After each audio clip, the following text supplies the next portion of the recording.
কিছু রাজনৈতিক নেতা এতটাই বদমাশ, তারা জেনে বুঝে সত্যকে তারা এতটাই ঢাকা দেওয়ার চেষ্টা করেছে, তোমরা ভাবতে পারবে না। একটি ছোট্ট উদাহরণ দিই।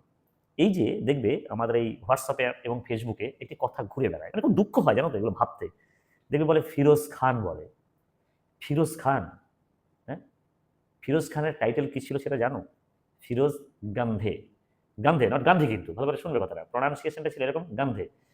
তো এই ব্রিটিশরা সেই সময়তে মানে বিভিন্ন উচ্চারণ ভঙ্গিমা করতে করতে ফিরোজ গান্ধী গান্ধী করে ফেলেছিল, রাইট? তো উনি জাতিতে কি? পারসি তো, পারস্য থেকে উঠে আসা মানুষ। এর রতন টাটা পারস্যের লোক।